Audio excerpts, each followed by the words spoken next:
I need to tell you about the night that made me quit medicine forever.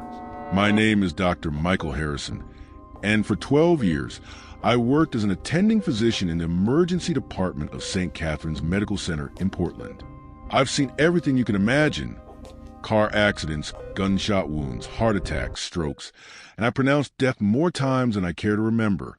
I thought I'd seen it all, that nothing could shake my understanding of the human body and what happens when it fails.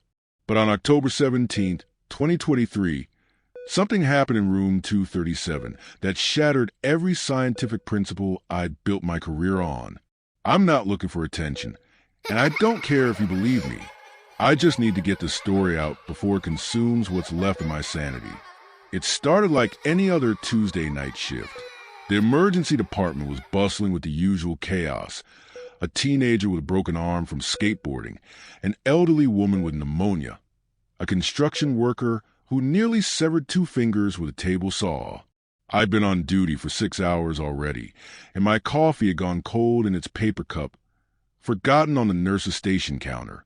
My colleague, Dr. Sarah Chun, was handling a cardiac case in Bay 3, while I was suturing up the construction worker's hand. The fluorescent lights hummed overhead, casting that familiar sterile glow that had become the backdrop of my entire adult life. Everything was normal, mundane even, until the ambulance call came in at 11:47 p.m. The paramedics radioed ahead about a male patient, approximately 35 years old, found unconscious in Riverside Park by a jogger. His vitals were stable but unusual: temperature reading at 94.3 degrees Fahrenheit, heart rate at 42 beats per minute, blood pressure at 90/60. They couldn't find any obvious signs of trauma, no drugs in his system according to the field test, no medical alert bracelet. The man had no identification, no wallet, no phone, nothing that could tell us who he was. When I asked about his appearance, the paramedic's voice cracked slightly over the radio, which was strange because Tommy Rodriguez had been doing this job for 15 years and nothing fazed him. He just said we needed to see it for ourselves. I prepared room 237, the isolation room we typically use for infectious cases or patients who needed extra monitoring. Something in Tommy's tone made me think this patient would need privacy, though I couldn't explain why I felt that way. I checked that we had full monitoring equipment ready for supplies, intubation kit if needed, and made sure the crash cart was just outside the door. Dr. Chin joined me, curious about the mysterious patient, and we stood together waiting as the ambulance backed into the bay. The automatic doors opened with their familiar hydraulic hiss, and Tommy and his partner, Lisa Martinez, wheeled in the gurney. That's when I got my first look at the man who would change everything I thought I knew about life and death. He was pale, not just pale, but alabaster white, like porcelain or marble. His skin seemed to have an almost luminescent quality under the harsh ER lights, as if it were reflecting light it shouldn't be capable of reflecting. He was dressed in ordinary clothes, jeans, a gray sweater, sneakers, but they looked oddly pristine, as if he just put them on despite being found unconscious in a public park. His dark hair was neatly combed, his fingernails were clean, and there wasn't a single scratch or dirt smudge on him. Most striking were his features, which were almost eerily symmetrical, the kind of facial structure you'd expect to see on a classical sculpture rather than a living person. But he was alive. Technically, his chest rose and fell with shallow breaths, and the monitors showed that weak but steady heartbeat. Tommy pulled me aside as we transferred the patient to the hospital bed. His face was drawn, worried in a way I'd never seen before, and his hands were trembling slightly as he held his clipboard. "Doc, there's something you need to know," he whispered, glancing back at the patient. "When we found him, he was lying on his back in the middle of the park. And here's the thing, there was frost around him." I must have looked confused because he continued quickly. "It's 65 degrees out tonight, Michael. There shouldn't be any frost anywhere." But there was this perfect circle of frost on the grass around his body, maybe 6 feet in diameter. He swallowed hard before adding, and when I touched his hand to check for a pulse, it felt wrong. Not cold like a hypothermia victim. Something else.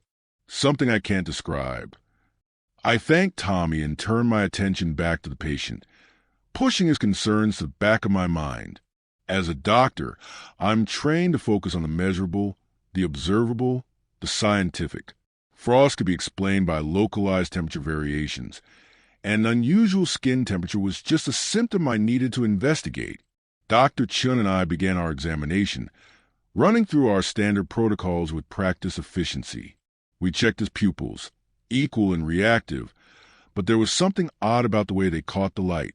We listened to his heart and lungs. Everything sounded normal, if slow. We drew blood for a complete metabolic panel, toxicology screen, and blood cultures. His veins were easy to find, but when the needle went in, Dr. Chen's hand jerked slightly, and she looked at me with wide eyes, though she said nothing. Over the next hour, we ran every test we could think of. The blood work came back, and that's when things started to get truly strange. His complete blood count was normal. Red cells, white cells, platelets, all within acceptable ranges. His metabolic panel showed perfect kidney and liver function, normal electrolytes, normal glucose. The toxicology screen was completely negative for drugs, alcohol, prescription medications, everything. By all accounts, this should have been a healthy man, perhaps suffering from mild hypothermia or some kind of syncope episode. But he remained unconscious, unresponsive to painful stimuli, with that unnaturally slow heart rate and low body temperature. I'd ordered a CT scan of his head and chest, but we were waiting for the radiology tech to arrive from home since our night shift tech had called in sick. Dr. Chun kept stealing glances at the patient between checking other patients. She'd been working alongside me for 3 years, and I'd never seen her look unsettled by anything medical. She finally pulled me into the hallway, away from the nurse's station, where Linda Morrison was updating charts. "Michael, did you feel when you touched him?" she asked, her voice barely above a whisper. "Feel what?" I replied, though I knew exactly what she meant. When I'd placed my stethoscope against his chest, when I'd pressed my fingers to his wrist to feel his pulse, there had been something fundamentally wrong about the sensation. His skin didn't feel like skin should feel.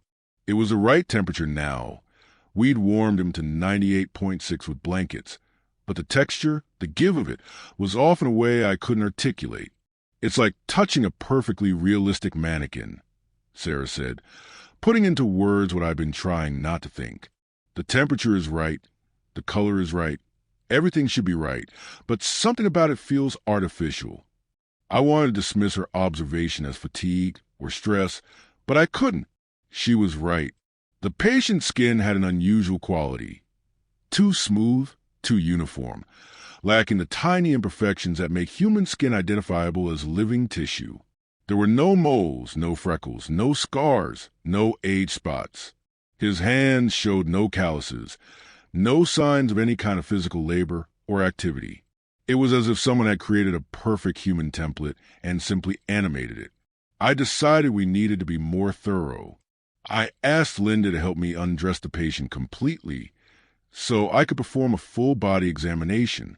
As we removed his clothes, I documented everything meticulously, knowing that whatever was going on would require detailed notes. His body was symmetrically proportioned, muscular but not overly so, with absolutely no distinguishing marks. No surgical scars, no appendectomy scar, no healed childhood injuries, no birthmarks, no tattoos, no piercings. Even his teeth, when I examined his mouth, were perfect, straight, white, no fillings, no wisdom tooth extraction sites. It was statistically impossible for someone to reach their mid-30s without any of these typical human markers. Linda was an experienced ER nurse, someone who'd been working at St. Catherine's for 25 years. She'd seen bizarre cases, rare diseases, unusual presentations of common conditions. But as we worked, I noticed her hands were shaking slightly, and she kept a professional distance from the patient that seemed more than just standard precaution. "Dr. Harrison," she said carefully as she disposed of the patient's clothing in a clear plastic bag for potential later examination, "in all my years here, I've never seen anything like this." She paused, choosing her words carefully. This man has no belly button. I stopped what I was doing and looked. She was right. Where there should have been an umbilical scar, there was just smooth, unbroken skin. That's when my scientific mind started to crack, just a little. Every human being has a belly button. It's a remnant of our umbilical cord, the physical proof that we were once connected to our mothers. Some people have innies, some have outies, some have unusual scarring from complications at birth, but everyone has something. The only exceptions are people who've had extensive abdominal surgery with skin grafting, but this man's abdomen showed no signs of any surgical intervention whatsoever. I stood there, staring at this impossible absence, trying to formulate a medical explanation. Could it be a rare congenital condition? Could someone have had cosmetic surgery to remove it? Both seemed absurdly unlikely, but they were the only rational explanations I could grasp. Dr. Chung came back to check on our progress, and I showed her what we found.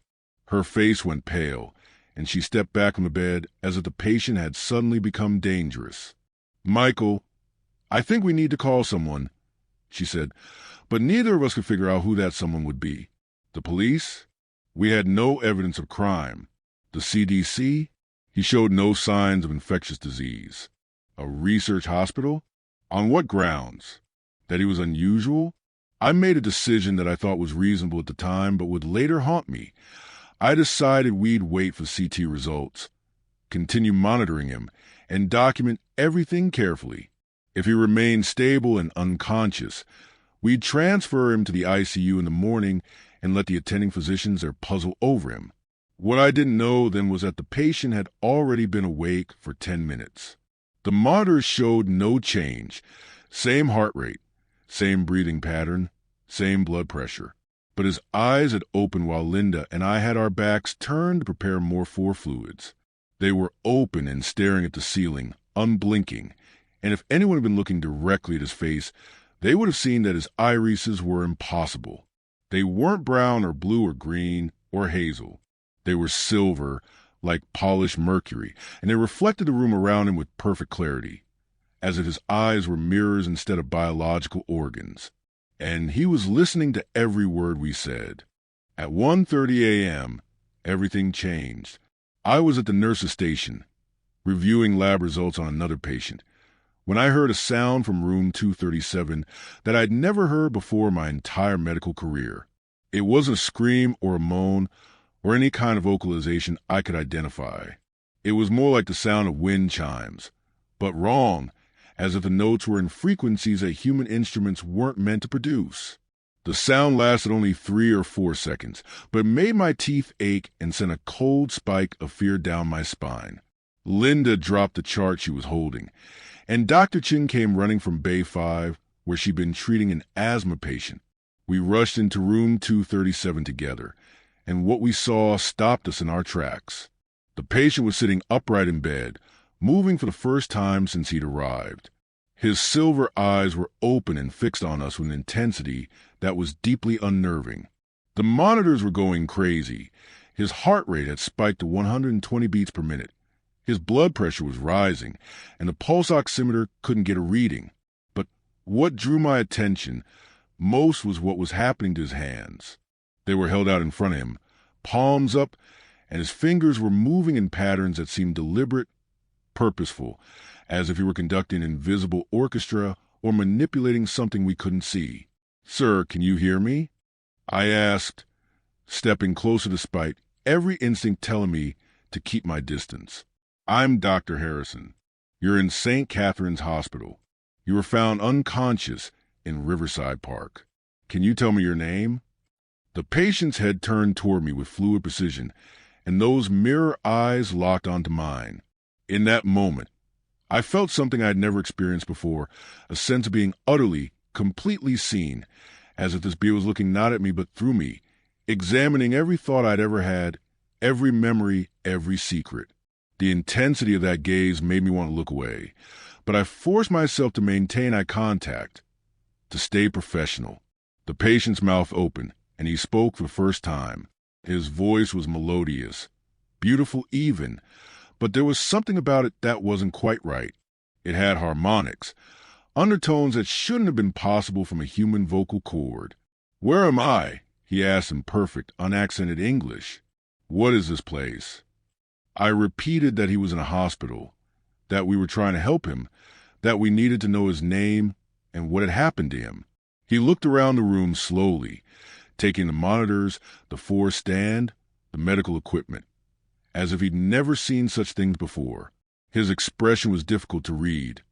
Not confused exactly, but analytical, like a scientist examining specimens under a microscope. "I don't remember," he said finally, though something about the way he said it made me suspect he was lying. "I don't remember my name or how I got here." Linda had quietly moved to the doorway, ready to call security if things escalated, while Dr. Chen stood beside me, her hand instinctively moving to the emergency call button on the wall. I continued with my questions, using the standard approach for patients with possible amnesia or head trauma. "What's the last thing you remember? Do you know what day it is? Do you have any pain anywhere?" The patient answered each question thoughtfully, claiming to remember nothing before waking up in this room, but his eyes told a different story. There was knowledge there, vast and deep, and I had the unsettling impression that he understood far more than he was letting on. Then he did something that made my blood run cold. He looked down at his hands, still moving in those strange patterns, and the temperature in the room dropped. I don't mean it felt cooler. I mean the actual temperature plummeted. Our breath became visible as fog, and frost began forming on the metal rails of the hospital bed. The monitors started malfunctioning, displaying error messages in random numbers. The floor bag hanging beside the bed developed a thin layer of ice on its surface. Linda gasped and backed out of the room, and Dr. Chen grabbed my arm, pulling me toward the door. But I stood frozen, transfixed by what I was seeing.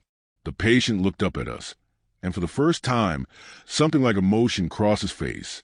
It might have been confusion or curiosity or even fear. "What's happening to me?" he asked, and his voice cracked with what sounded like genuine distress. "Why can't I stop this?" The temperature continued to drop, and now I could see my breath coming in thick white clouds. The window at the far end of the room was completely frosted over, and ice crystals were forming on the walls. I knew I should leave, should get everyone out and seal the room, but I couldn't move. This wasn't medical science. This wasn't biology or chemistry or physics, as I understood them. This was impossible. Then, just as suddenly as it had started, it stopped. The patient's hands fell to his lap, the strange movement ceasing. The temperature began to rise back to normal, though the frost remained on the surfaces it had touched. The monitors rebooted themselves, displaying normal vital signs again, as if nothing had happened. The patient looked exhausted now, his alabaster skin somehow even paler, and those silver eyes had lost their intense focus. "I'm sorry," he whispered, and there was genuine anguish in his voice. "I didn't mean to do that. I can't control it. I don't understand what's wrong with me." He looked at me with an expression that was so profoundly human, so filled with confusion and fear, that for a moment I forgot about the impossibility of what I just witnessed and simply saw a patient in distress. I called a code white, the hospital's protocol for a potential security or behavioral emergency, though I knew it wouldn't adequately address what we'd just experienced. Within minutes, 2 security guards arrived, along with the night supervisor, Margaret Walsh, who'd been an administrator at St. Catherine's for 30 years. I pulled them aside in the hallway and tried to explain what had happened, but the words sounded insane coming out of my mouth. A patient who somehow lowered the temperature in his room, ice forming on the walls in October. I could see the skepticism on Margaret's face, though she was too professional to say anything. We left the security guards posted outside room 237 while I, Dr. Chen, and Margaret reviewed what we knew. The patient was now calm, lying back in bed with his eyes closed, appearing to sleep. The frost had mostly melted, leaving only water stains as evidence of what had occurred. I showed Margaret the photographs I'd taken on my phone, the frosted window, the ice on the floor bag, the frozen bed rails. She studied them carefully, then looked at the patient's chart, reading through all our notes and test results. His temperature is normal now, she asked. Yes, I confirmed. 98.6 exactly. Everything appears normal except for the absence of a belly button, which we documented earlier. Margaret made a decision. We need to keep him isolated and monitored, but I'm calling Dr. Raymond Fletcher. Dr. Fletcher was the chief of medicine at St. Catherine's, a brilliant diagnostician who'd trained at Johns Hopkins and had seen rare cases from all over the world. He'd written textbooks on unusual presentations of common diseases and was generally regarded as the person you called when you had absolutely no idea what you were dealing with. If anyone could find a medical explanation for what we were experiencing, it would be him. Margaret also decided to contact the police, not to report crime, but to see if they had any missing person reports that might match our patient. While we waited for Dr. Fletcher to arrive, he lived 40 minutes away and had to get dressed and drive in. I decided to review the security footage. St. Catherine's had cameras throughout the facility, including in all the examination rooms for liability purposes and training. I went to security office with Margaret and pulled up the footage from room 237. What we saw on the screen made both of us fall silent. The video showed everything I described, the patient sitting up, his hands moving in those strange patterns, our breath visible in the cold. But there was something else the cameras captured that we hadn't seen in person. Around the patient, barely visible but definitely there, was a kind of distortion in the air, like heat shimmer but in reverse. It pulsed outward with bodying waves, and wherever these waves touched, frost formed. The effect was clearly visible on the video, though it had been nearly imperceptible to our eyes in the moment. Margaret and I watched the footage 3 times, neither of us speaking, both of us trying to process what we were seeing. "That's not possible," Margaret finally said, but her voice lacked conviction. We'd both seen too much to simply dismiss it as a camera malfunction or a digital artifact. Dr. Fletcher arrived at 2:45 a.m., looking alert despite the early hour, his silver hair perfectly combed and his white coat pressed. I'd always admired his calm demeanor and analytical mind, and I'd never been more grateful for his presence. I briefed him on everything: the patient's appearance, the lack of medical history, the absence of a belly button, the temperature incident, the security footage. He listened without interruption. His sharp gray eyes focused on me intently, occasionally glancing at the charts and test results I'd spread out on the table. When I finished, he was quiet for a long moment, thinking. "Let me examine him," Dr. Fletcher said finally. We walked together to room 237, where the patient was still sleeping or appearing to sleep. The security guard stepped aside, and we entered quietly. Dr. Fletcher approached the bed with the confidence of someone who'd spent 50 years in medicine and thought nothing could surprise him anymore. He was about to learn otherwise. He began his examination, checking the patient's reflexes, listening to his heart and lungs, examining his eyes with a penlight. The patient's eyes opened, those disturbing silver mirrors, and he watched Dr. Fletcher with that same analytical gaze he'd given me earlier. "Fascinating," Dr. Fletcher murmured, more to himself than to us. He pressed on the patient's abdomen, checking for organ enlargement or tenderness. He examined the smooth area where a belly button should be, tracing it with his fingertips, his expression growing more perplexed by the second. He checked the patient's skin texture, the flexibility of his joints, the condition of his hair and nails. Finally, he stepped back and looked at the patient directly. "Young man, I need you to be completely honest with me. What exactly are you?" It was a strange question for a doctor to ask, but somehow it felt like the most appropriate thing to say. The patient sat up slowly, his movements graceful and controlled. He looked at Dr. Fletcher, then at Dr. Chun and me, and something in his expression shifted. It was as if he'd made a decision, crossed some internal threshold. "I'm trying to understand that myself," he said quietly. "I know what you're thinking, what you must be thinking. I'm not human, am I?" The directness of the question caught us all off guard. Dr. Fletcher, to his credit, didn't flinch. "That's what we're trying to determine," he replied carefully. "Your physiology is unusual, certainly. But not human is a dramatic conclusion. There are genetic conditions, rare syndromes, that can produce unusual presentations. But even as he said it, I could hear the doubt in his voice. What happened next is difficult to describe because it challenged everything I thought I knew about the nature of consciousness and identity.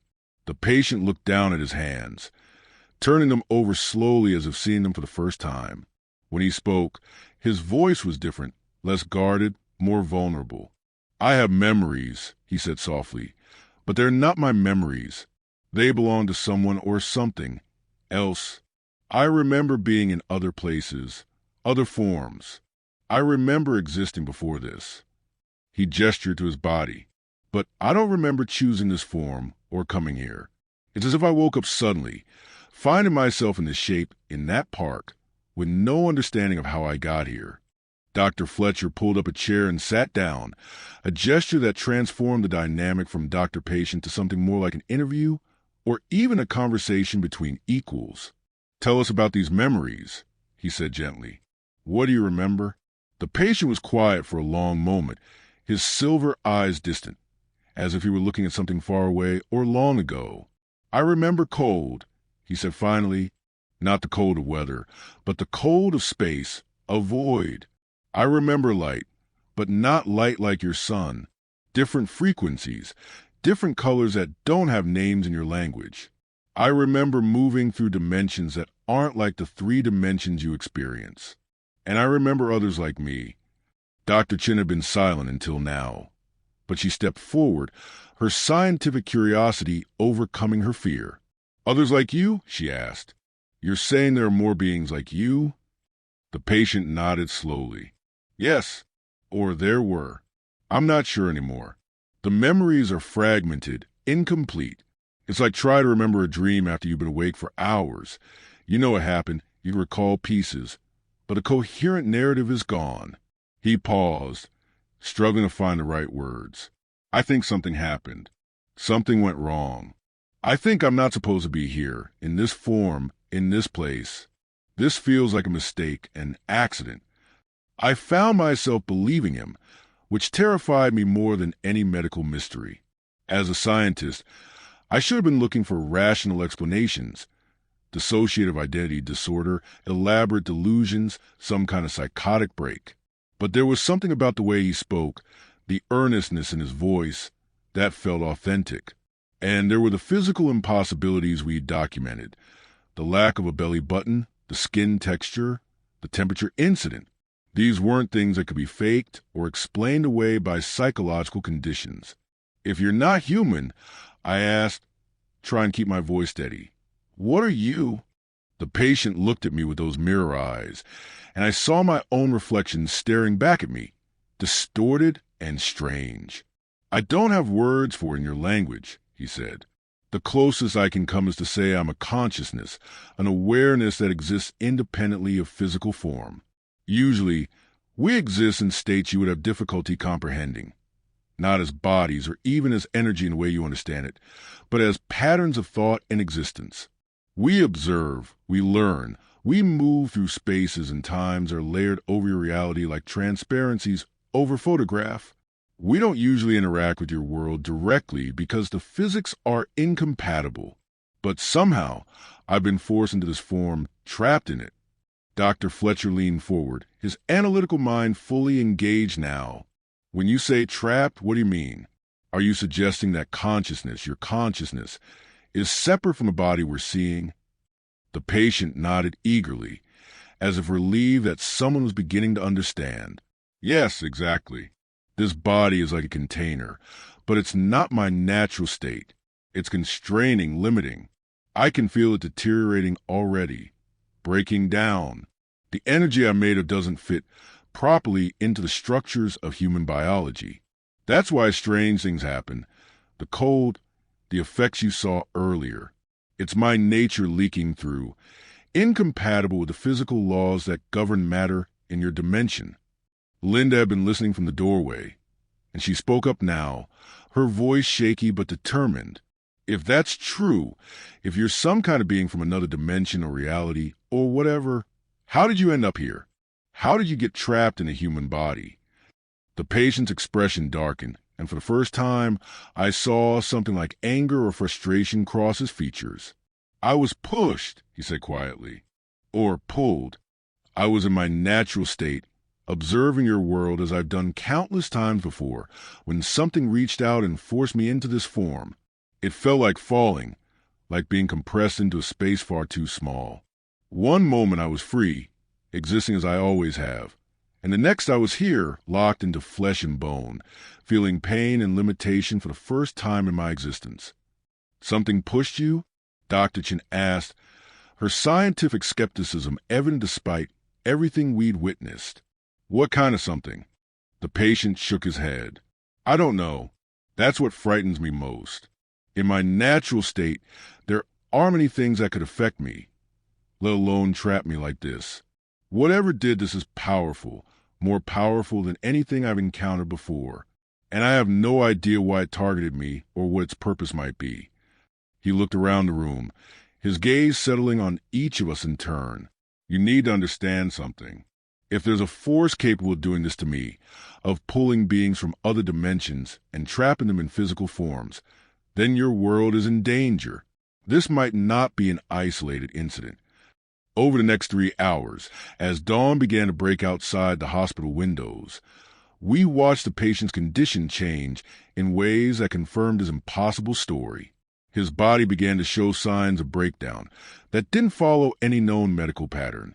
His skin, what had been uniformly pale and smooth, started developing dark patches that looked like bruises but spread too quickly and in patterns that made no anatomical sense. His temperature fluctuated wildly, one moment at 95 degrees, the next at 103, then back down again, all within the span of minutes. The monitors couldn't keep up with the changes. Dr. Fletcher called in Dr. Patricia Yates, our hospital's leading pathologist, and Dr. James Morrison, a physicist from Portland State University who specialized in thermodynamics and had consulting privileges at the hospital for unusual cases involving temperature regulation. I'd never been so grateful for St. Catherine's policy of maintaining relationships with specialists across various scientific disciplines. Dr. Yates arrived first, a sharp-minded woman in her 50s who'd published extensively on unusual disease presentations. She examined the patient thoroughly, taking additional blood samples and tissue biopsies from the darkening areas of skin. What Dr. Yates found under the microscope made no sense. The cells from the patient's tissue samples were human in structure. They had nuclei, mitochondria, all the expected organelles. But they were dying in a pattern she'd never seen before. "It's as if they're being corrupted from the inside out," she explained, showing us the slides under the microscope. "The cellular structures are intact, but they're being invaded by something that looks like crystalline formations. It's not ice, not calcium deposits, not any mineral I can identify. It's as if his cells are being converted into something else, something that shouldn't exist in biological systems." The dark patches on his skin, we realized, were areas where this conversion had progressed the furthest. Dr. Morrison arrived shortly after, bringing equipment to measure electromagnetic fields, temperature gradients, and radiation levels around the patient. What he discovered was equally disturbing. There were localized distortions in the electromagnetic field surrounding the patient's body, fluctuations that violated the laws of thermodynamics. "Energy is being created and destroyed," he said, staring at his instruments in disbelief. "That's impossible according to every principle of physics we know. Energy can't be created or destroyed, only transferred or converted. But here, in this room, around this patient, energy is appearing from nowhere and vanishing into nowhere. It's as if there are tiny breaches in reality itself, openings to somewhere else." The patient had been watching these examinations with growing distress. As his condition deteriorated, his control over the anomalous effects seemed to weaken. The temperature fluctuations became more frequent and more extreme. Objects in the room would suddenly frost over, then return to normal temperature moments later. The lights flickered constantly, and electronic devices would malfunction when brought too close to him. Most disturbing was what happened to the mirrors and reflective surfaces. When you looked at the patient's reflection in glass or polished metal, You didn't see the body lying in the hospital bed. You saw something else, glimpses of a form that was constantly shifting, made of light and shadow and colors that hurt to look at directly. "I'm dying," the patient said during a moment of lucidity, his voice weak but certain. "This body is rejecting me, or I'm destroying it. I'm not sure which.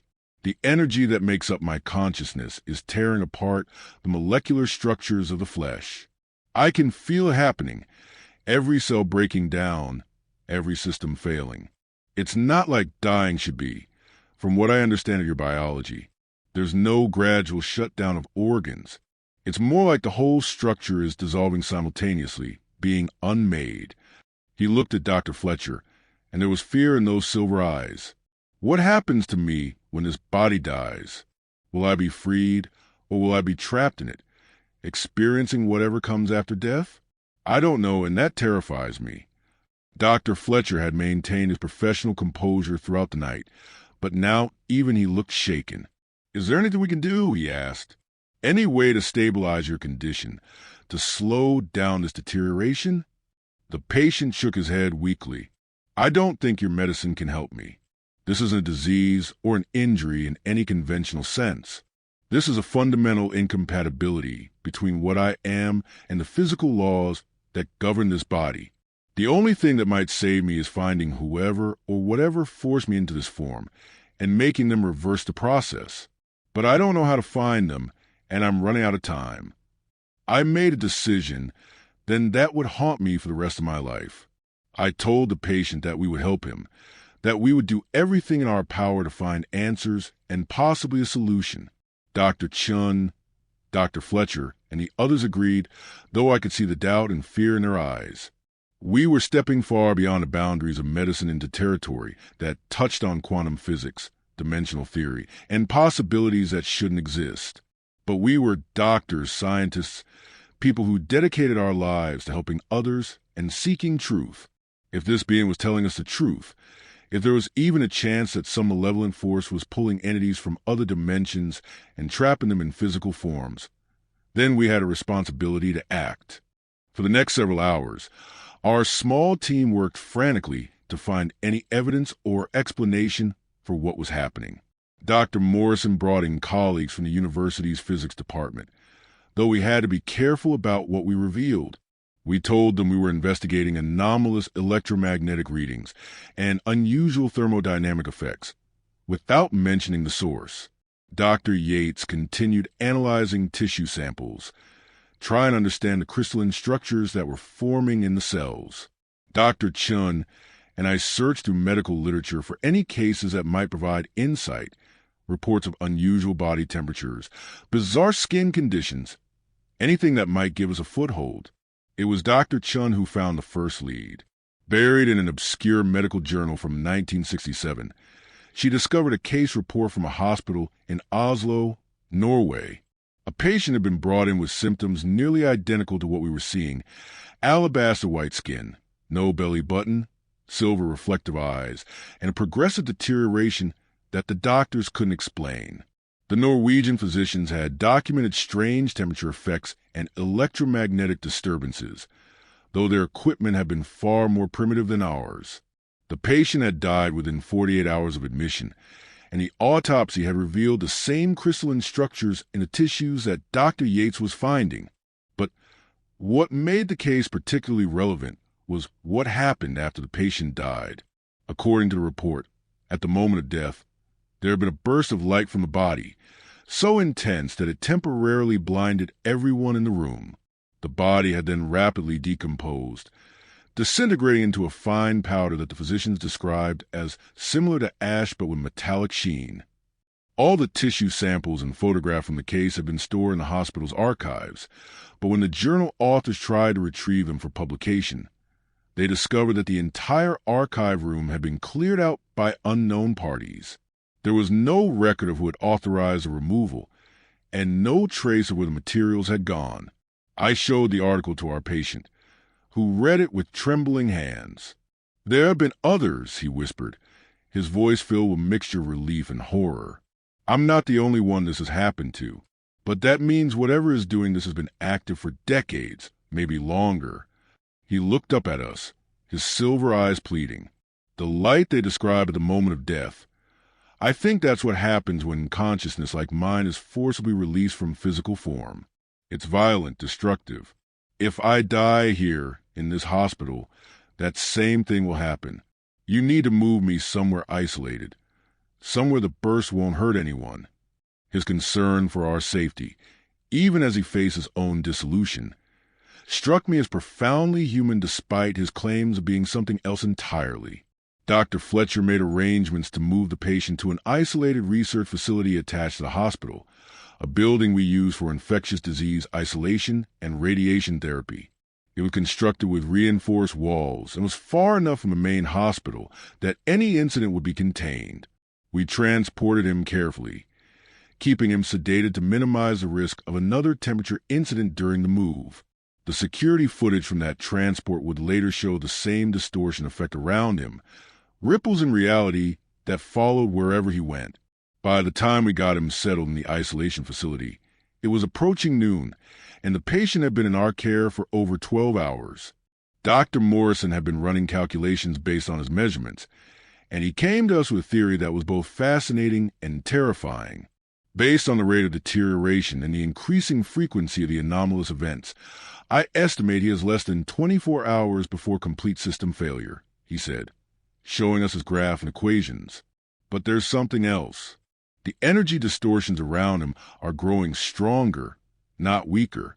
It's as if the barrier between his consciousness and this reality is thinning as the body breaks down. When that barrier fails completely, we're going to see a massive energy release, the light burst described in the Norwegian case, but potentially much larger given how long he's been contained. He paused, looking grim. We need to evacuate everyone within at least a quarter-mile radius before that happens. That's when things took an even stranger turn. At approximately 2:15 p.m., the patient had what I can only describe as a vision or a breakthrough. He'd been lying quietly, his condition visibly worsening. The dark crystalline patches now covered nearly 40% of his body, when suddenly his eyes snapped open and he sat bolt upright. I remember, he said urgently, his voice stronger than it had been in hours. I remember what happened. There's a place, a convergence point where the barriers between dimensions are naturally weak. Someone has built something there, a device or a machine that's forcing entities like me through the barriers and binding us to physical forms. I can see it in my mind now. It's underground, in a location with specific geological properties. Dr. Chin grabbed a tablet and began taking notes as the patient described what he was seeing. He talked about electromagnetic signatures, about underground caverns with unusual mineral deposits, about specific geographical features that would mark the location. Dr. Morrison listened intently, then pulled up geological survey maps on his laptop. What you're describing sounds like it could be in several locations along the Pacific Northwest, he said, his fingers flying across the keyboard. There are unusual magnetic anomalies in 3 main areas, one near Mount Hood, one in the Columbia River Gorge, and one about 60 miles south of here in the Cascade foothills. The patient focused on maps, his silver eyes scanning the topographical features with inhuman precision. There, he said, pointing to a remote area in the Cascades. That's where it is. I can feel it now, like a wound in reality that's been calling to me since I arrived here. Whoever built that facility, whoever is operating it, they're not just pulling beings through randomly. They're targeting specific entities, ones with particular capabilities or knowledge. They trap me because of what I know, what I've observed across dimensions. And if I die without stopping them, they'll continue this, pulling more of us through, creating more victims like the one in Norway and countless others we don't know about. His urgency was palpable, and despite the impossibility of everything he was describing, I believed him completely. We had a decision to make, and we had to make it quickly. The patient was dying, his body breaking down hour by hour. We could keep him comfortable, document everything, and wait for the inevitable energy release that would occur at his death. Or we could trust what he was telling us, investigate the location he'd identified, and potentially find whoever or whatever was responsible for his condition. Dr. Fletcher, despite his decades of conventional medicine, voted to investigate. Dr. Chen agreed. Dr. Morrison, whose scientific worldview had been shattered over the past 12 hours, nodded his assent. And I, despite every rational instinct screaming that this was insane, decided we had to act. If there was even a chance that the patient was right, that there was a facility somewhere forcing interdimensional beings into physical forms, we had an obligation to try to stop it. We assembled a team quickly, myself, Dr. Chun, Dr. Morrison, and 2 security personnel from the hospital, Marcus Thompson and Jennifer Hayes, both former military with experience in unusual situations. Dr. Fletcher stayed behind to monitor the patient and coordinate with us via radio. We told the hospital administration we were following up on a lead related to the patient's condition, which was technically true if wildly understated. By 4 p.m., we were in 2 vehicles heading south toward the Cascade foothills, following the coordinates the patient had identified on the geological survey maps. The drive took us through increasingly remote terrain, small towns giving way to dense forest, paved roads becoming gravel, then dirt. Dr. Morrison had brought electromagnetic detection equipment, and as we got closer to the coordinates, his instruments began showing unusual readings. "There's definitely something out here," he said, watching the needles on his devices swing wildly. "The magnetic field is distorted in ways that shouldn't occur naturally. It's as if there's a massive source of electromagnetic energy underground, something powerful enough to affect the Earth's natural magnetic field in a localized area." The forest around us seemed darker somehow, quieter, as if even the wildlife sensed something wrong about this place. We reached the coordinates at approximately 6:30 p.m., just as the sun was beginning to set. There was nothing obvious at the location, just dense forest, rocky outcroppings, and the sound of a small stream somewhere nearby. But Dr. Morrison's equipment was going crazy, showing readings that made him shake his head in disbelief. "The energy signature is strongest about 200 yards to the northeast," he said, pointing through the trees. "But it's underground, at least 50 feet down based on these readings." We gathered our equipment and began hiking in that direction, Marcus and Jennifer leading the way with flashlights as the forest grew darker. What we found was both mundane and terrifying. Hidden among the rocks and trees was a metal door, built into the side of a rocky hill and covered with camouflage netting that had accumulated years of leaves and debris. It looked like an old Cold War bunker entrance, the kind that dotted the Pacific Northwest from decades of military installations. But the lock on the door was modern electronic, and the hinges showed signs of recent use. Marcus examined it professionally, then looked at us. "This is active," he said quietly. "Someone has been using this facility recently. The question is whether they're here now." Jennifer checked her radio, confirming we had no signal. We were too deep in the mountains and too far underground for conventional communication. We should have waited for backup, should have called the police or federal authorities. But we were committed now, driven by the urgency of what we learned and the knowledge that our patient was dying. Marcus worked on the electronic lock, using techniques from his military days, while we waited tensely. After 10 minutes, something clicked, and the door swung open with a hydraulic hiss, revealing a concrete tunnel descending into darkness. The air that emerged was cold and smelled of ozone and something else, something that reminded me uncomfortably of the scent in room 237 when the patient had caused the temperature to drop. We descended into the facility, our flashlights cutting through the darkness. The tunnel was surprisingly well maintained. Concrete walls, LED strip lighting that flickered to life as we passed motion sensors, ventilation ducts that hummed with active circulation. This was an abandoned Cold War relic. This was a functioning underground installation, and someone had invested significant resources to keep it operational. The tunnel descended at a steady angle for what felt like hundreds of feet, taking us deep into the mountain. Dr. Morrison's instruments showed the energy signature growing stronger with every step we took. The tunnel opened into a large chamber, and what we saw there made us all stop in shock. The room was filled with equipment that looked like a nightmarish fusion of high-tech electronics and something older, something that reminded me of medieval alchemical illustrations.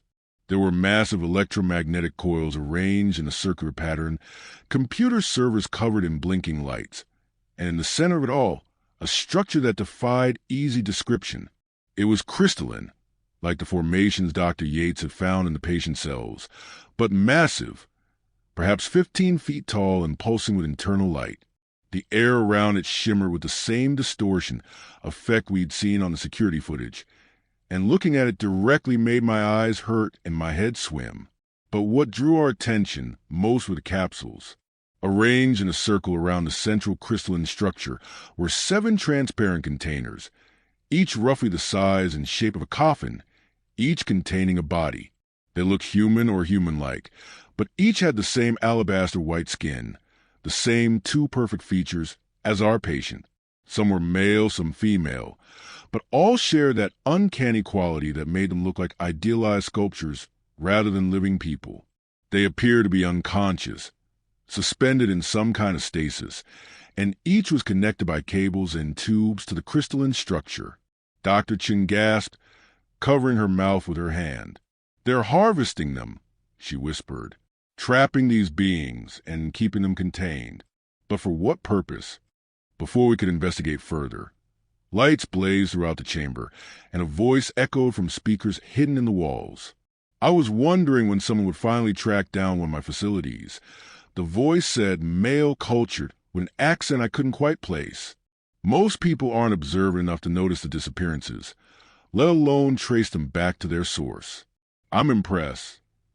A door at the far end of the chamber opened, and a man entered, flanked by 2 guards in tactical gear. He was in his 60s, well-dressed in a dark suit, with steel-gray hair and cold blue eyes that assessed us with clinical detachment. "My name is Dr. Victor Crane," he said, "and you've stumbled into research that's decades ahead of anything the mainstream scientific community has even theorized." Marcus and Jennifer moved protectively in front of our group, but Crane gestured for his guards to lower their weapons. "Please, there's no need for violence," he said smoothly. "You're a scientist, I'm a scientist. We can discuss this rationally." He walked toward the central crystalline structure, running his hand along its surface with something approaching affection. "Do you know what this is? It's a dimensional anchor, a device that allows me to detect, capture, and contain beings from adjacent realities. Beings that exist as pure consciousness, pure energy, normally beyond our reach or even our ability to perceive. But with the right technology, the right understanding of quantum mechanics and dimensional physics, they can be forced into physical form and studied." Dr. Morrison stepped forward, anger overriding his fear. "You're torturing them," he said. "Trapping sentient beings and forcing them into forms that are killing them. How can you justify this?" Crane looked at him with something like pity. "Torture? I'm conducting research that will revolutionize our understanding of consciousness, energy, and the nature of reality itself.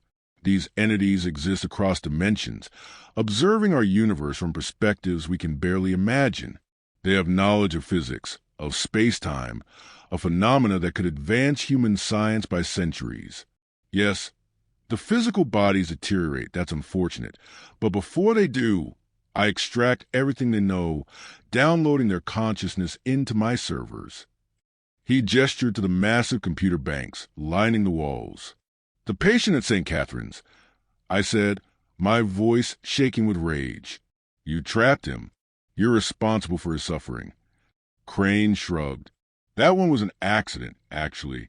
He was in the capture chamber when we had a power fluctuation. Instead of being properly contained like these specimens, he was forcibly embodied but not tethered to the anchor. He materialized outside the facility with enough autonomy to be found. I've been tracking him through electromagnetic signatures, planning to retrieve him, but you found him first. No matter. He'll die soon enough. And when he does, the energy release will actually provide useful data on uncontrolled dimensional collapse."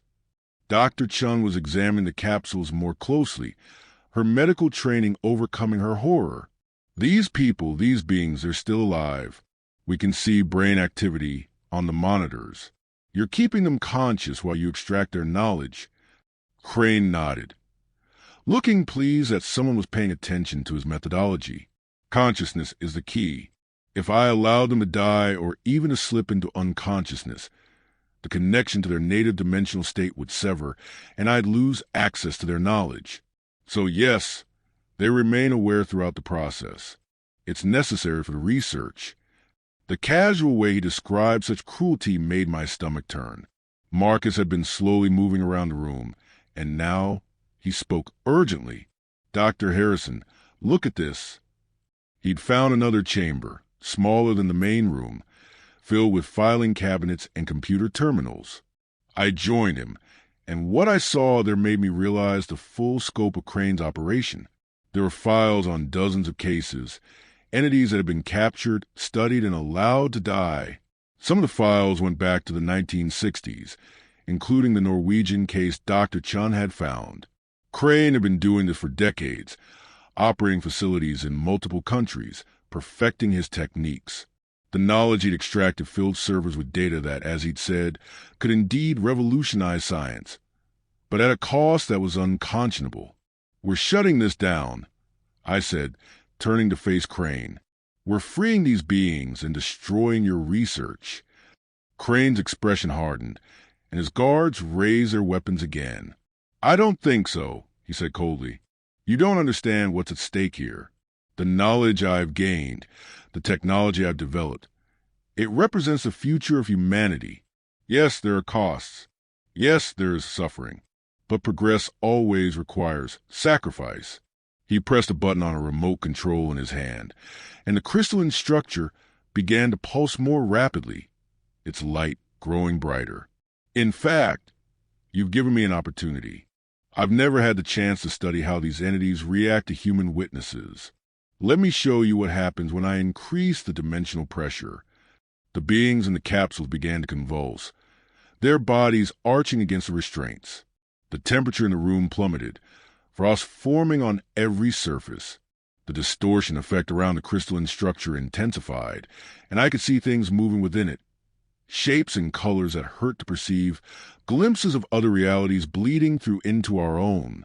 Dr. Morrison's equipment was screaming warnings, the needles buried at the maximum readings. "He's going to cause a dimensional breach," Morrison shouted over the increasing noise.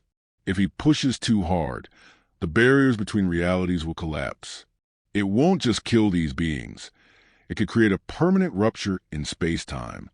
Jennifer had been quietly working on something, and now she called out to Marcus, "I've got access to the power systems. If we shut down the main generators, the whole facility should go dark, including his torture device." Marcus nodded, and they moved together toward the electrical panels, but Crane's guards blocked their path. A tense standoff developed, guns aimed, everyone frozen in the moment.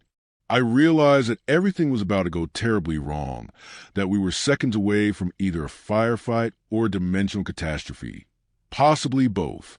I had to make a choice, and I had to make it instantly. I did something I never thought I'd do in my entire medical career. I attacked another human being with the intent to harm. I grabbed a heavy metal equipment case and swung it at Crane, knocking the remote control from his hand. He stumbled backward, shocked that a doctor would resort to violence. And in that moment of surprise, Marcus and Jennifer moved. There was a brief struggle with the guards, but my companions had military training and the advantage of righteous fury. Within seconds, Jennifer had reached the power controls and began throwing switches, plunging the facility into emergency lighting. The crystalline structure's pulsing slowed but didn't stop. It had its own power source apparently, but the effect on the captive beings was immediate. They stopped convulsing, their bodies going still though their monitors showed they were still alive. Dr. Morrison rushed to the structure, examining it with his instruments, looking for any way to shut it down completely. "It's integrated with the dimensional barriers themselves," he said, working frantically. "If we just destroy it physically, we could cause exactly the kind of rupture we're trying to prevent. We need to power it down gradually, release the beings carefully, or the energy backlash could be catastrophic." Dr. Chin had found Crane's main computer terminal and was scrolling through the data with increasing urgency. "Michael, "There's a protocol here for emergency release," she called out. "It's designed to free the entities if there's a critical system failure, sending them back to their native dimensional states. But it requires authorization codes, and it looks like it takes at least 30 minutes to complete the sequence once initiated." She looked at Crane, who was being restrained by one of the guards. "Give us the codes. End this nightmare." Crane laughed, a bitter sound that echoed in the chamber. "You have no idea what you're doing.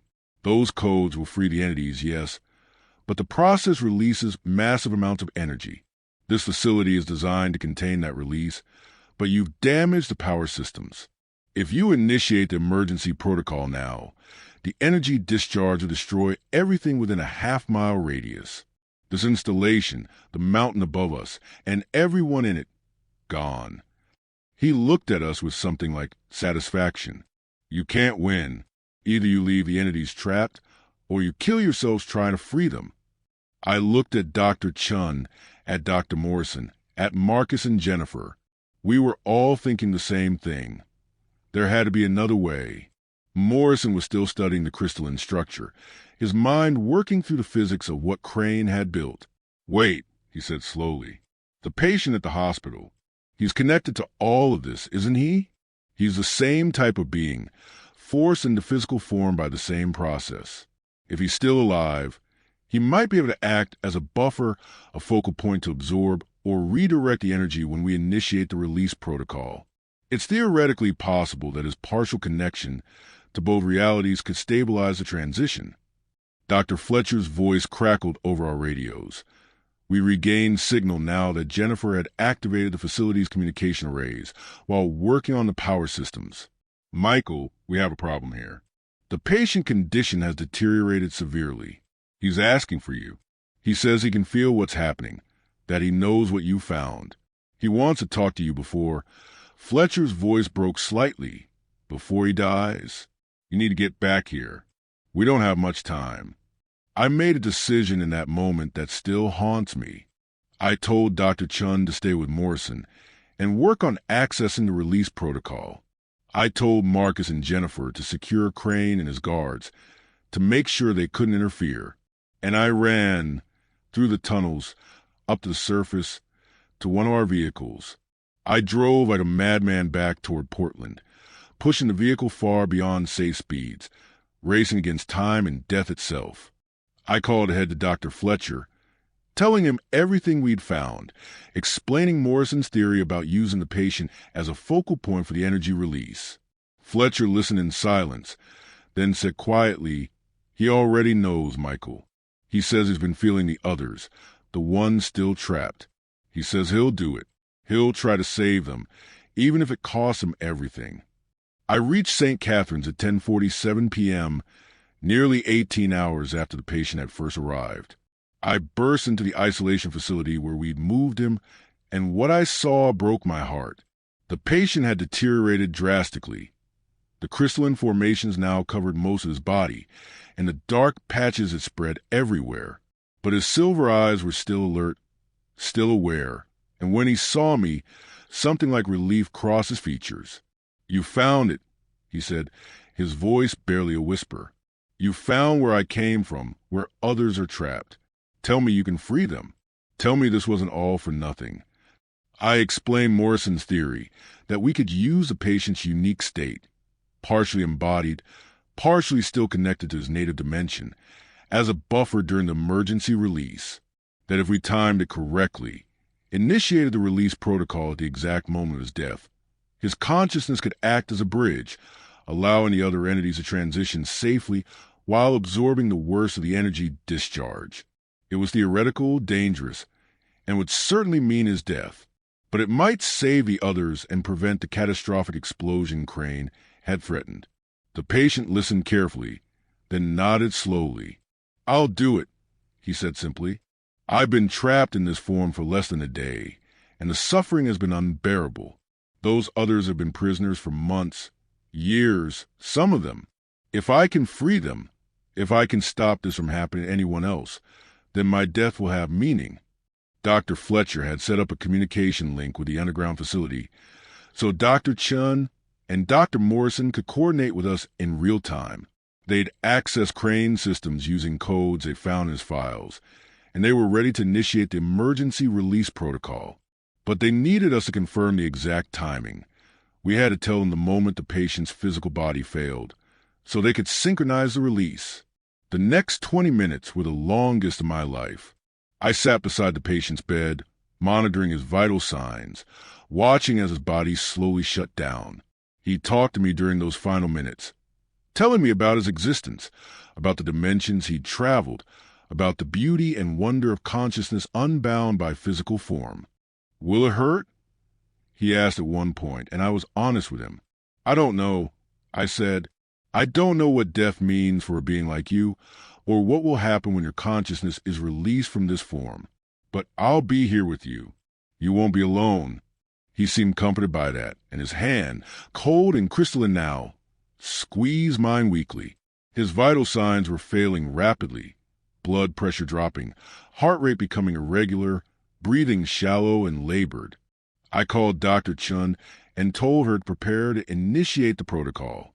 Then I did something I hadn't done since medical school when I had lost my first patient. I prayed. At 11:34 p.m., the patient's heart stopped. His body went still, and for a moment, nothing happened.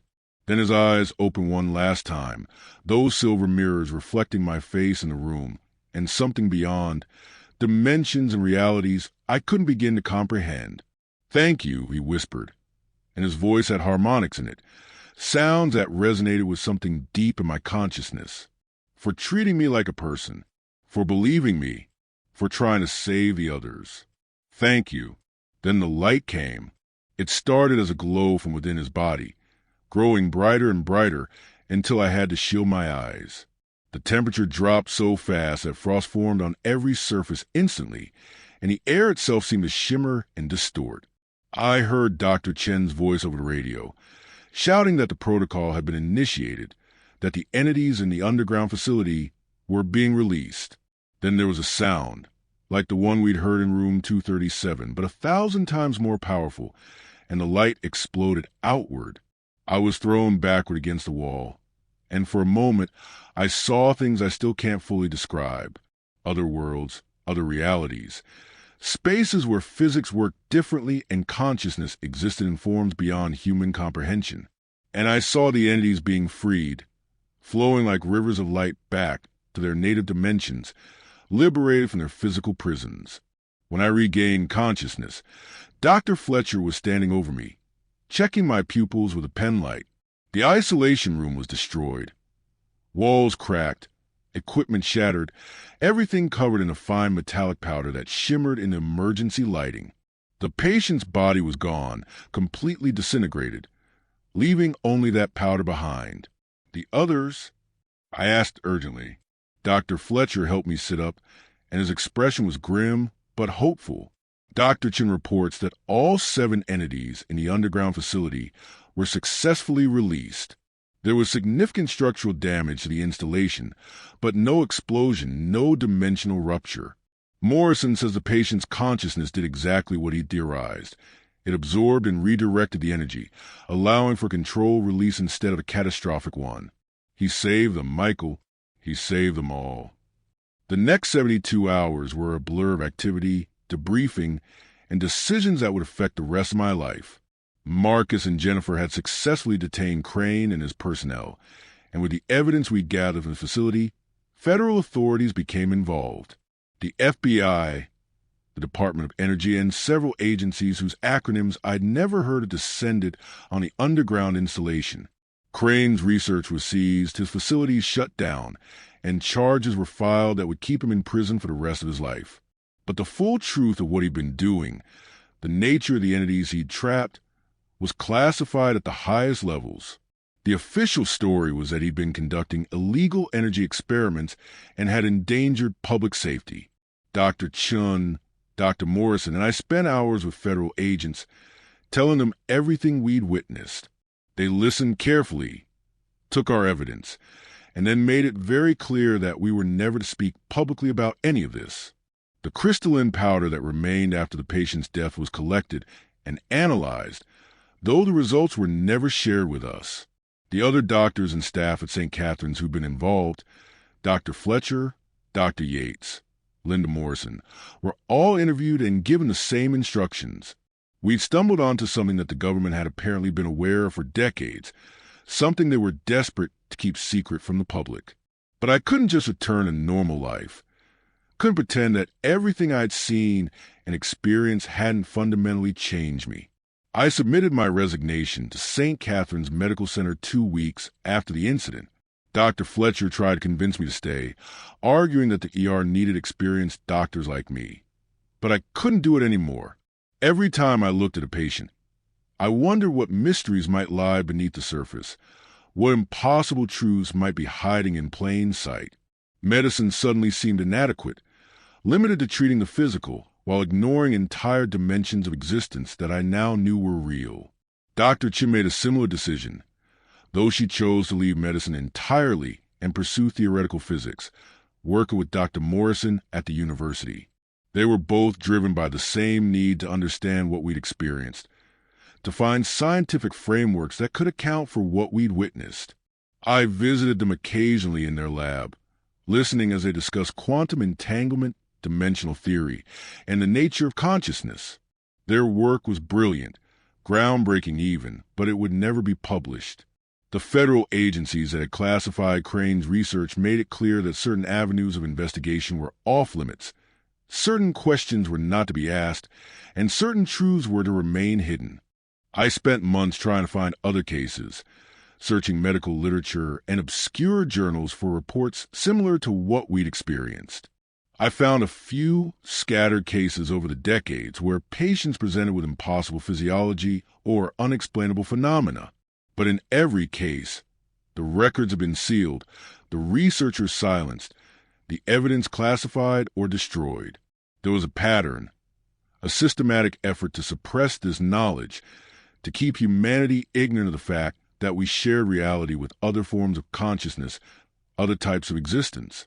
I understood why, in a way. The implications were too profound, too unsettling for most people to accept. But understanding didn't make it any easier to bear. The patient's final words stayed with me, his gratitude for being treated like a person, for being believed. In his last moments, trapped in a dying body, facing dissolution and uncertainty, what had mattered to him was connection, compassion, the simple human act of sitting with someone who was suffering. That lesson, more than anything else about the experience, shaped what I did next. I couldn't practice conventional medicine anymore, but I could still help people. I opened a small private practice focused on difficult cases, patients who'd been dismissed or misdiagnosed, people who felt that something was wrong but couldn't get anyone to listen to them. I never encountered another entity like the patient from room 237, but I learned to look deeper, to question more, to never assume that what appeared on the surface was a whole story. Some of my patients had rare diseases that had gone unrecognized. Others were suffering from environmental exposures or unusual reactions to medications. A few had psychological conditions that were expressing as physical symptoms. But I treated each one with the same respect and belief that I'd shown to the being who'd changed my life. Because everyone deserves to be heard, to be believed, to have someone fight for them when they're at their most vulnerable. Dr. Fletcher retired 6 months after the incident, saying it was time for a younger generation to take over the ER. But I knew the real reason.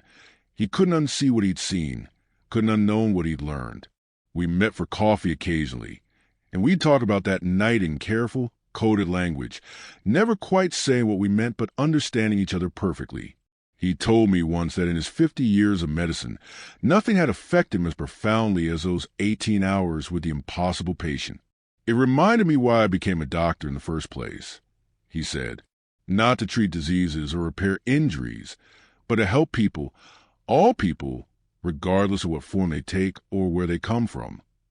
That was 2 years ago, and I'm telling you this story now because I think people need to know, not the full truth. I'm still bound by the agreements I signed, still constrained by the classifications that surrounds these events. But a version of the truth, enough to make people think, to question, to consider that reality might be far stranger and more wondrous than we've been led to believe. The universe is vast and mysterious, and consciousness, that spark of awareness that makes us who we are, is even more mysterious than the physical universe it inhabits. I think about the patient often, about the being who spent his last hours trapped in a form that was killing him, yet who chose to sacrifice himself to save others. I wonder where he is now, whether his consciousness returned to its natural state, whether he's somewhere out there observing our universe from dimensions we can't perceive. I hope he found peace, freedom from the pain and limitation of physical existence.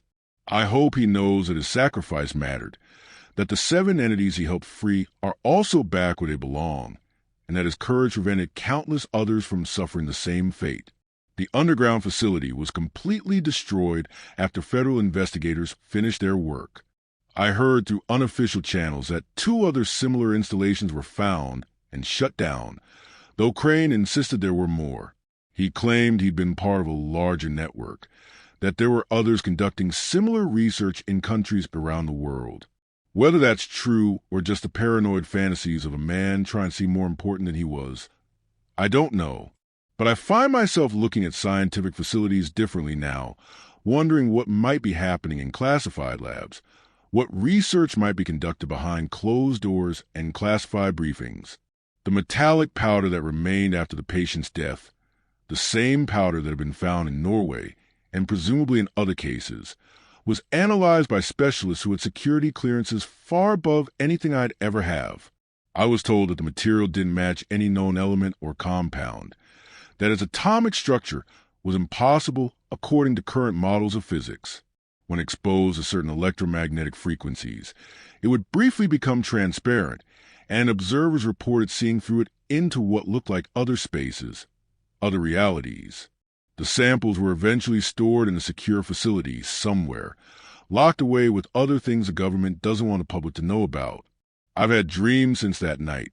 Not nightmares exactly, but vivid, strange dreams where I'm moving through spaces that don't follow normal geometric rules, where I can see in more than 3 dimensions, where consciousness exists as patterns of light and energy rather than thoughts in a brain. Sometimes in these dreams, I encounter the patient, though he's not in his human form anymore. He's something beautiful and incomprehensible, and he shows me wonders, worlds within worlds, realities layered like transparencies, the infinite complexity of existence. I wake from these dreams feeling both awed and melancholy, knowing I've glimpsed something that most people will never see, something that's both a gift and a burden. Dr. Chin called me last month with news that she and Dr. Morrison had made a theoretical breakthrough in their research. They couldn't tell me the details. Their work was now classified, but she said they'd found mathematical frameworks that could account for what we'd witnessed, equations that predicted the existence of conscious entities existing in higher dimensional spaces. "We're not crazy, Michael," she said, and I could hear the relief in her voice. What we saw was real, and it follows natural laws, even if those laws are far more complex than we'd imagined. I was happy for her, for the validation that her experience wasn't just trauma or delusion, but a glimpse of genuine scientific truth. But I also felt sad, knowing that her discoveries would likely remain classified forever, that humanity wouldn't benefit from knowledge that could revolutionize our understanding of consciousness and reality itself. I still have the photographs from that night, stored on an encrypted drive that I keep in a safe deposit box. The images of the patient, of the crystalline formations in his tissues, of the frost patterns in room 237, of the underground facility, and the capsules containing those trapped entities. I look at them sometimes, when I need to remind myself that it was real, that I didn't imagine the whole thing. The photos are all I have left as physical evidence, and I know that if federal authorities knew I'd kept them, there would be consequences. But I need them. They're proof that I stood at the threshold of something extraordinary, that I witnessed a truth that most people will never know exists. My new practice is small but fulfilling. I see patients who've been failed by the medical system, people with complex cases that require time and attention most doctors can't or won't provide. I don't make as much money as I did at St. Catherine's, and my lifestyle is considerably simpler, than it was during my years as an ER attending. But I sleep better now, most nights anyway, knowing that I'm helping people who truly need it. And occasionally, very occasionally, I encounter something that reminds me that the universe is still full of mysteries, still hiding secrets behind the veil of ordinary reality. Last week, a woman came to my office complaining of unusual symptoms, temperature fluctuations, strange dreams, a feeling that something wasn't quite right with her body. Her medical workup at other facilities had been completely normal, and her previous doctors had suggested she see a psychiatrist. But when I examined her, when I looked into her eyes, I saw something that made my heart skip a beat. There was a faint metallic sheen to her irises, barely visible unless you were looking for it. And her skin had that same too-perfect quality I'd seen once before. I ran some tests, took some tissue samples, and what I found terrified me. The crystalline formations were there, microscopic but unmistakable. This woman was in the early stages of what the patient from room 237 had experienced, an interdimensional consciousness being forced into physical form. But unlike his case, hers seemed to be progressing much more slowly, as if whoever or whatever was doing this had refined their technique. I sat with her for a long time, tried to decide what to tell her, how much of the truth I could share without sounding insane. Finally, I told her everything. I showed her my photographs. I explained what I'd witnessed, and I gave her a choice. She could leave and pretend we'd never had this conversation, or she could let me try to help her. She chose to stay, and for the past week, we've been working together to understand what's happening to her. Dr. Chun and Dr. Morrison have been consulting with me remotely, using their theoretical frameworks to guide our approach.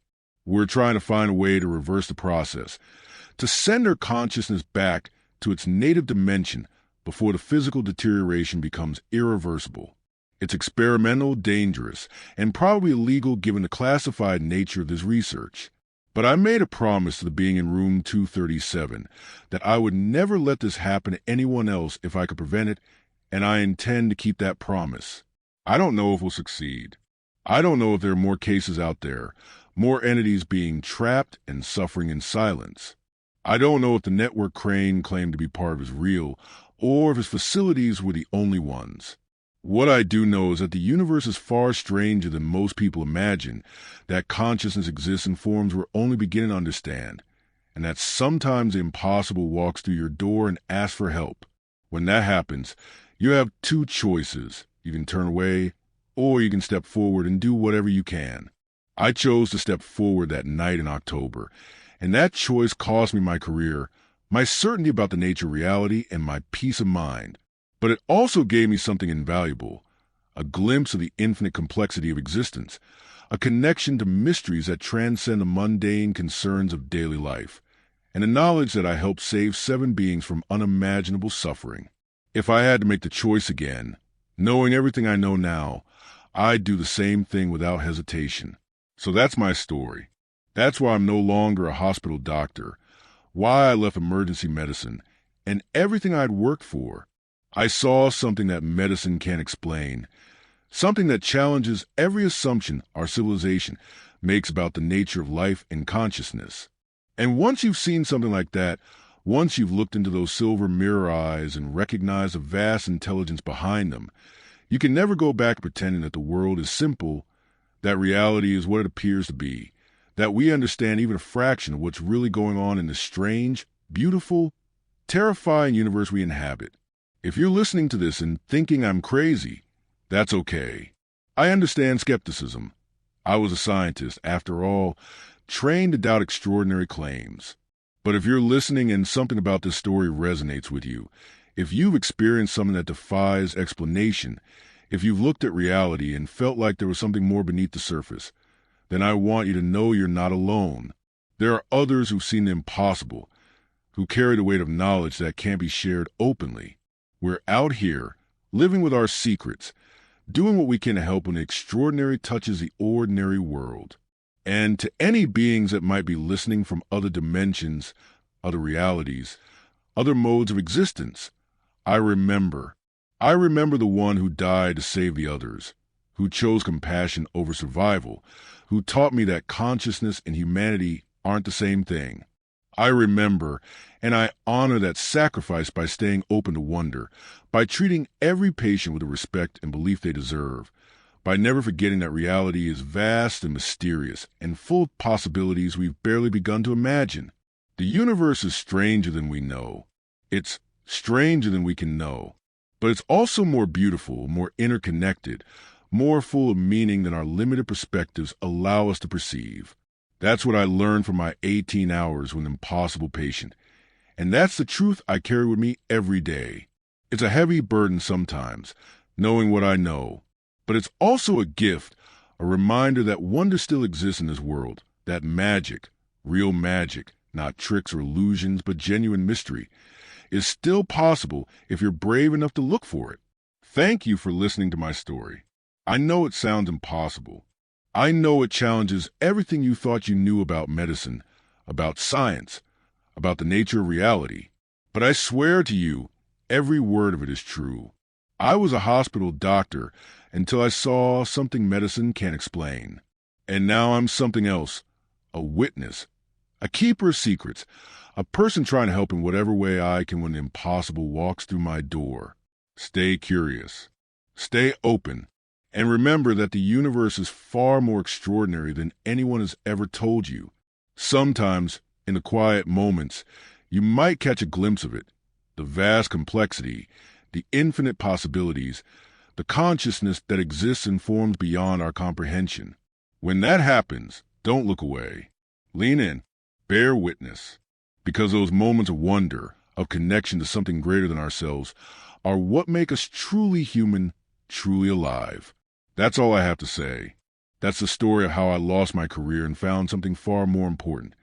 A sense of purpose, a connection to mysteries that transcend our everyday existence, and the knowledge that I stood up for someone who needed help, regardless of how impossible the situation seemed.